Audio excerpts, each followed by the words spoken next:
Hi hello welcome to social post finance. నేను మీ వాసవి ఆచార్య.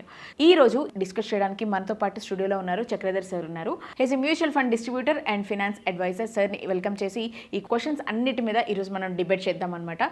వీడియోలో discuss చేద్దాం. సో ఎక్కడ కూడా స్కిప్ చేయకుండా ఎండ్ వరకు చూడండి.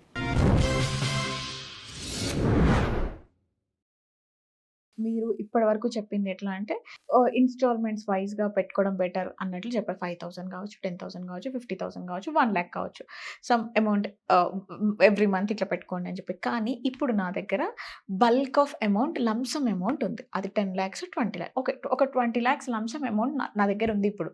సో రైట్ నౌ నేను దాన్ని డివైడ్ చేసి ఫండ్స్లో ఇన్వెస్ట్ చేయాలా, లేకపోతే ఆ లంసమ్ అమౌంట్ని ఒకేసారి 10 lakhsని తీసుకెళ్ళి ఒకేసారి ఎస్టీపీలోనో సిప్లోనో అందులో డైరెక్ట్గా ఇన్వెస్ట్ చేయడం రైట్ ఆప్షన్ అంటారా? లేదు దాన్ని కూడా డివైడ్ చేయండి మేడం అని అంటారు. లేదు మేడం, ఎప్పుడు డివైడ్ చేయకూడదు.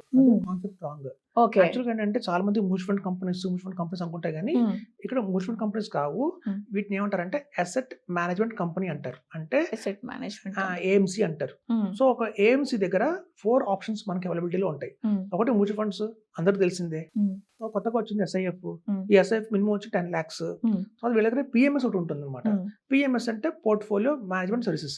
అందులో పెట్టాల్సిన మినిమం ఎంత అంటే 50 lakhs. సో వీళ్ళ దగ్గర మళ్ళీ ఏఎఫ్ ఒకటి ఉంటుంది, ఆల్టర్నేట్ ఇన్వెస్ట్మెంట్ ఫండ్ అని చెప్పి. అందులో పెట్టాల్సిన మినిమం ఎంత అంటే 1 CR. సో వీళ్ళ దగ్గర 4 ఆప్షన్స్ ఉన్నాయి. మన దగ్గర బల్క్ గా లంసమ్ గా ఎంత ఉంటుందో దాన్ని బట్టి మీరు 50 lakhs అండ్ అబౌవ్ ఉంటే పిఎంఎస్, 1 CR అండ్ అబౌవ్ ఉంటే ఏఎఫ్. సో ఆల్రెడీ అలా పెట్టారు. అంతేగాని 1 CR ఉంటే నా దగ్గర 20 funds లో పెట్టమని కాదు, 5 lakhs చెప్పాను. ఇప్పుడు మీ దగ్గర సపోజ్ ఒక మనిషి దగ్గర 20 lakhs ఉందనుకోండి అమౌంట్. 20 lakhs వెళ్తే మనకి ఒక మారుతి షోరూమ్కు వెళ్ళి హెడ్ కార్ కొనేయచ్చు, హై ఎండ్ కార్ కొనవచ్చు. అంతేకాని ఆల్టో కలర్, బ్లాక్ కలర్ ఒక 5 lakhs పెట్టి, ఒకటి పింక్ కలర్ కార్, ఒకటి గ్రీన్ కలర్ కార్, ఒకటి అలా కొనం కదా. 5 చిన్న కార్లు కొనుక్కోం, అంటే పెద్ద కార్ కొంటాం. సో అట్లాగే మన దగ్గర 1 CR ఉంటే మాత్రం ఏఎఫ్కి వెళ్ళిపోవాలి, 50 lakhs ఉంటే పిఎంఎస్కి వెళ్ళిపోవాలి. సో అందులో ఇప్పుడు మీరు మంచి క్వశ్చన్ అడిగారు. చాలా మంది దగ్గర ఏంటంటే ఒక 40 years 45 years అరౌండ్ ఉన్న వాళ్ళు మా దగ్గర ఎక్కువ మంది వస్తారు.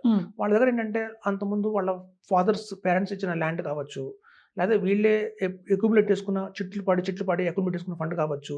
అట్లా వాళ్ళ దగ్గర 50 lakhs వస్తుంటాయి. సో వాళ్ళకి ఏంటంటే ఒక రిటైర్మెంట్ అవుతాం, ఒక నెక్స్ట్ ఒక 8 years లో ఏదైనా మంచి ఆప్షన్ ఉంది అంటే వాళ్ళు మేము మ్యూచువల్ ఫండ్స్ చెప్పాం. 50 lakhs ఉంది అంటే మాత్రం 8 years వెయిట్ చేస్తే అది 2 CR అవుతుంది. సో పిఎంఎస్ లో పెడితే ఆప్షన్ ఉంది.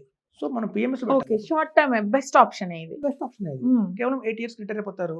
ఎవరైనా రిటైర్ అయిన టైంకి మన దగ్గర 2 CR లేకపోతే రాబోయే రోజుల్లో ఖర్చులు తట్టుకోలేరు వాళ్ళు.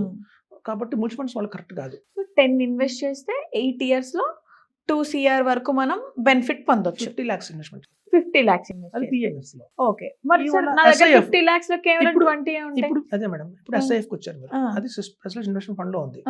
10 lakhs నుంచి 50 lakhs దాకా ఆ రేంజ్ లో ఎస్ఐఎఫ్ చేసుకోవచ్చు. ఓకే, ఎస్ఐఎఫ్ లో ఏంటంటే మనం 10 lakhs ఇన్వెస్ట్మెంట్ చేసి వన్ టైమ్ లో మళ్ళీ ఎవ్రీ మంత్ 10,000 ఎస్ఐపి కనుక దాంట్లో చేసుకుంటూ వెళ్తే విత్ ఇన్ 10 years లోనే 1 CR వస్తుంది. విత్ ఇన్ 10 years లో 1 CR వస్తుంది. 10 years 6 months 1 CR వస్తుంది. ఫైన్.